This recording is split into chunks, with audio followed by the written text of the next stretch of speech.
Trick or treat.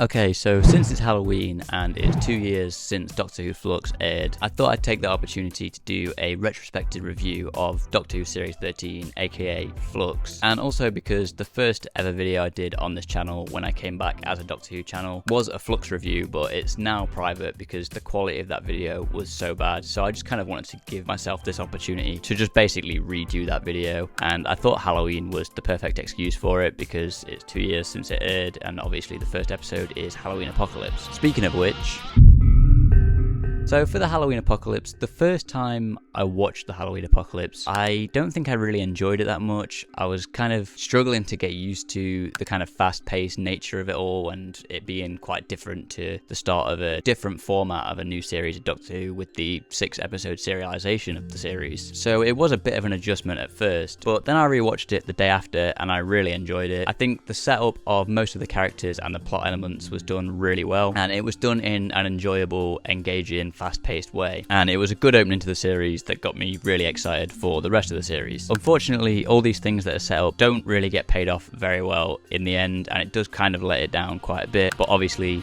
I'll get into that later on. So moving on to War of the Sontarans, this was probably the best one of the series and one of my favourite Chris Chibnall episodes. However, with that being said, it is kind of just a standard run-of-the-mill Doctor Who episode. There's nothing really outstanding about it, but I think it being a run-of-the-mill Doctor Who episode is why I like it more than other episodes in this series, as it's not being bogged down by any of the Flux plot elements, maybe a little bit, and it feels a lot more standalone and there's no crazy concepts in there. So I think that's why I like it so much in this series, because it feels so much like a normal Doctor Who episode. I'm not big on the Dan plotline in modern day Earth, and especially how the modern day Sontarans are defeated, which was quite disappointing and is also ruined by something in a later episode which I'll get to when I get to that episode. But like I said, this probably was my favourite episode of the series, even if it's just because it felt like a standard run-of-the-mill Doctor Who episode unlike the other ones.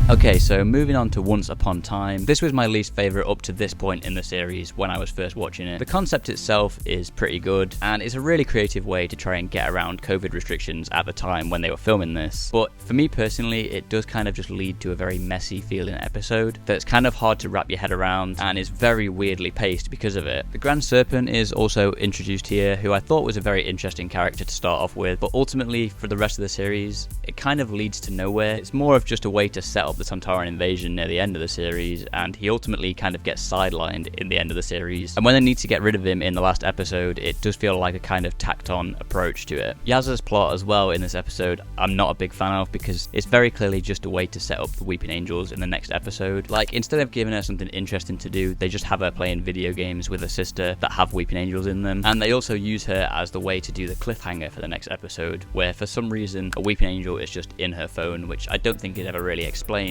Obviously it makes sense because it's the image of an angel becomes an angel thing, which is great, and that is how that works, how that plot device works in other Weeping Angel episodes. But I just don't think it really makes sense why it was even there in the first place. But it does lead to a cool cliffhanger of having the Weeping Angel inside the TARDIS for the cliffhanger of that episode. Although I don't remember if that's resolved in a satisfying way the episode after. Speaking of which, Village of the Angels, although I quite like this episode for the most part, with it being very horror-centered and the Weeping Angels trying to break into the house, I think is a really cool concept, especially with the angels knocking on the door, which I think was really cool and really creepy. I also love the visuals of the angel coming through the drawing, with it being crumpled up and set on fire. I think that looked really cool and was a really creative visual of showing the image of the angel becoming an angel, and so I'm glad we got that. But the reason I don't like this as much as most people seem to, Yaz and Dan don't seem to have much to do in the timeline that they're sent into. They're all kind of just wandering around and obviously finding a little girl that turns out to be, I think it's Peggy or Penny from the other timeline, which is a cool element of the story, but it's not really necessary and I don't think it really leads anywhere. And another reason I'm not as big of a fan of this episode as everybody else is I'm not really a big fan of the final act of this story. It kind of gets hijacked by the Flux plot, and you can really tell this was originally meant to be like a standalone episode before they had to change the series around and make it a serialized 6 episode format. And the split screen effect they use to communicate with each other at the end of the episode, I don't think it's really satisfyingly explained, and it just feels like an excuse for the characters to be able to interact with each other in different timelines, and it just feels really lazy to me personally. As well as that, I'm also not a big fan of the cliffhanger of this episode. I know a lot of people love it, but for me personally, the visual of 13 being turned into an angel, I'm not a big fan of, and I personally think it just looks really silly. But I can understand why some people like that visual and think it's really cool and a great cliffhanger, but it just doesn't work for me personally.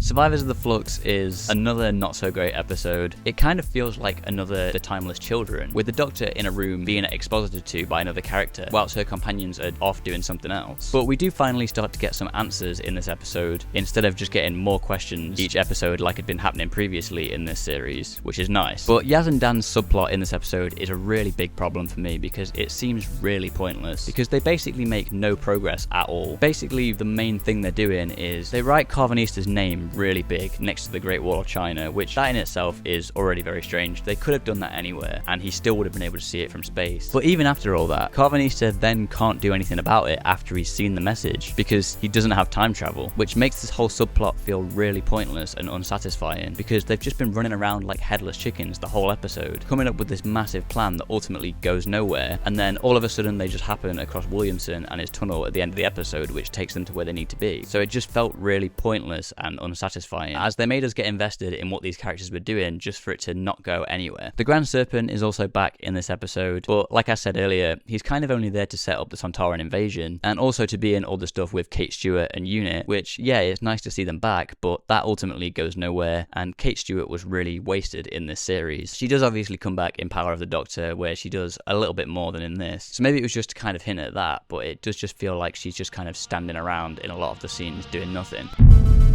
And so now we get onto the final episode, The Vanquishers, which just really doesn't satisfyingly pay off pretty much any of the story arc and plot in this whole series. There were already too many plot threads in this series from the get-go, and more kept getting added as episodes went on. So it was just going to be impossible to pay them all off in a satisfying way, and that's exactly what happened. They didn't get paid off in a satisfying way. I think the big one for me is how they end up stopping the Flux with Passenger. Basically, because he's able to store all these people and all these other things, they use him to basically store all of the Flux inside to stop it spreading. But for me personally, Passenger just seemed like a pointless character throughout this whole series anyway, as he basically did almost nothing, and I don't think it's really explained why he's storing all these people for Swarm and Azure. So for me, it just seems really clear that he was just written into the series so that he can function as a way to resolve the Flux plot at the end. Another thing in this episode is the Doctor infiltrates the Sontaran base by attempting to crash into their ship, but the Doctor knows that they're going to use a force field to stop it from happening, which is really annoying because it contradicts how Dan defeats the Sontarans in the second episode, which is what I was talking about earlier. Also, the Ravagers, that being Swarm and Azure, who, by the way, I haven't really mentioned, but I think they're great in this series, but they are killed off in a really unceremonious and disappointing way in this episode. To be honest, I barely even remember what happened. I think it was something to do with the time entity or something like that, but the fact that I barely even remember just shows how unceremonious and disappointing it was, especially for how great those villains were in this series, so it almost just feels like an afterthought. And this episode ends with the Doctor coming to the same conclusion she came to in The Timeless Children, that it doesn't matter who she used to be in these memories that she can't remember, because she knows who she is now and that's all that matters, which is a really nice message and I do agree with it, but at the end of the day, she came to that conclusion in A Timeless Child already, so it's just really annoying that she just comes to the same conclusion again.